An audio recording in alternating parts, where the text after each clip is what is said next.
Në fshatin e qetë të Gelancës së Suarekës, mes arave dhe trotuareve të thjesht, filloi rrugëtimi i një djali që do të luftonte çdo ditë për një ëndër të madhe. Ky është doktor Rilin Zenelaj, sot specialist i kirurgjisë abdominale dhe estetike. Rilindi me çantën në shpinë dhe librat në duar, ju drejtua shkollës fillore së pari me më shumë kurreshtje se sa me vetbesim.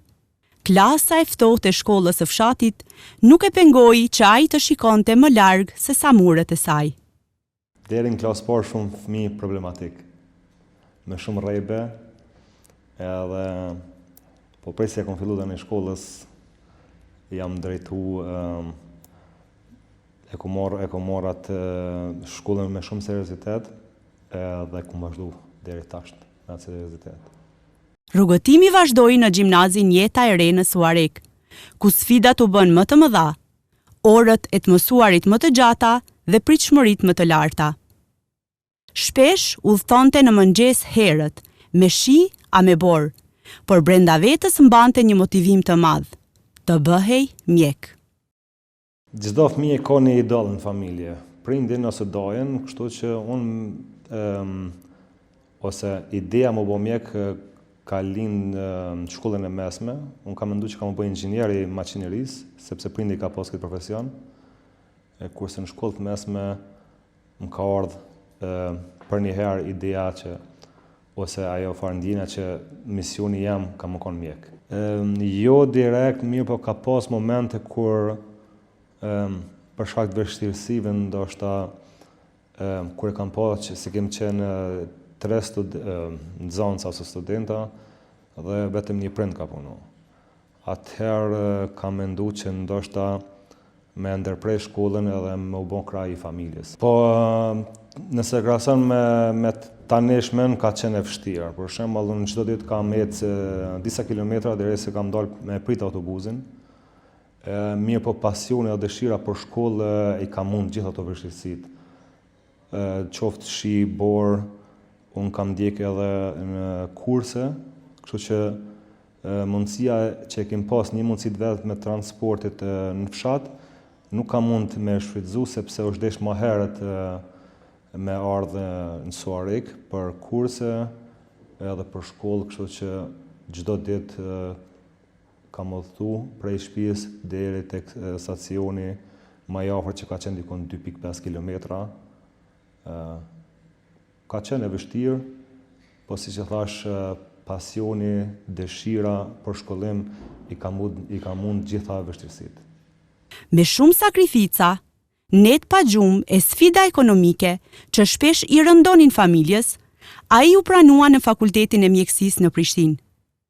Qyteti i madh dhe konkurenca e fortë e vendosën përballë sprovave të reja, por këtu Rilindi filloi të rritet jo vetëm si student, por edhe si njeri. Unë mendoj që nuk është vetëm mjekësia drejtimi i vështirë. Gjitha drejtimet janë vështira, mirë po pasi mjekësia është një konfrontim drejt për drejt mes mjekut edhe pacientit, është pak më vështirë se lëmit tjera ku një profesionist i lëmisë saktuar ka kohë më shumë të mendon se një mjek që është drejt për drejt me pacientin dhe do të jap një përgjigje ose do të reagoj shumë shpejt në atë moment. Kjo është ajo pjesa më e vështirë e mjekut ose e studentave mjekësisë. Kontakti i parë me pacientin nuk ka qenë edhe i lehtë. Gjatë studimeve ne kemi mësuar, sidomos pjesa praktike që të konfrontohemi të ballafaqohemi me pacient, edhe kjo na ka kalit që me u përballë me situata të ndryshme. Mirë po, gjithmonë e kemi pas si student, e kemi pas një mbështetje nga profesorët tanë. Momentin kur je vetë kryesor dhe duhet të vendosësh është shumë vështirë. Mirë po me një periudhë shumë të shpejtë ka kaluar edhe kjo dhe njeri u bë më i sigurt. Pas diplomimit, kufijt nuk u ndalën. Rilindi mori hapin më të madh të jetës së tij dhe u nis për specializim në Gjermani, ku çdo gabim peshon shumë dhe çdo sukses kërkon përkushtim absolut. Vetmia sigurisht që ka qenë më e vështirë. Ka pas një periudhë kur kam qenë vetë derisa me kam kriju një rreth derisa kam marrë edhe familjen time atje. Kështu që definitivisht vetmia ka qenë shumë e vështirë, por përveç vetmisë, molli për vendin ka qenë edhe më i madh.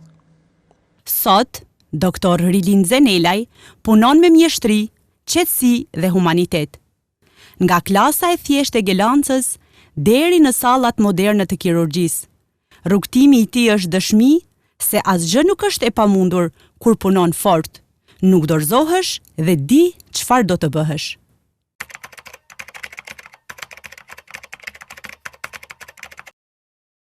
Gabimet e vogla, çdo fëmijë duhet të gabojë, sepse njeriu mëson prej gabimeve. Është më mirë të mësojmë prej gabimeve të tjerave, mirë po edhe çdo gabim personal është mësim. Kështu që do t'i thoja që mos u dorëzo dhe vazhdo me tutje si ke vazhduar deri tani. Po që disa vite në Kosovë organizohet Kongresi i Kirurgëve të Kosovës, në cilin marrë pjesë në mënyrë pasive dhe aktive. Në 2 vitet e fundit kam ligjëruar edhe në kongres, mirë po ke marrë edhe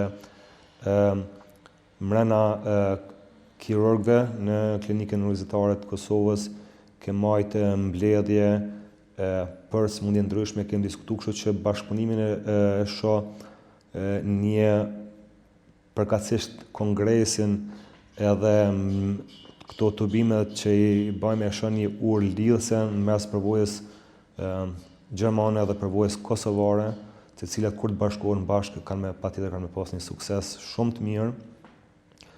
Kosova ka kirurg të mirë po sistemi ndoshta nuk i mbështet aq sa duhet. Dhe kisha pas një lutje për kolegët që janë në Kosovë, që sidomos specializantët dhe specialistët e ri, që mos dorëzohen, mos ta kërkojnë rrugën e shkurt për sukses. Kirurgjia nuk ka rrugë të shkurt, ta kërkojnë rrugën e gjatë, të punojnë me nder, të punojnë me pasion dhe sa më shumë të ndjekin trajnime jashtë shtetit. Në fund të ditës, ai kthehet sërish në sallat ku çdo vendim ka peshë jete. Rilin Zenelaj, historia e një ëndre e sakrificës dhe humanitetit.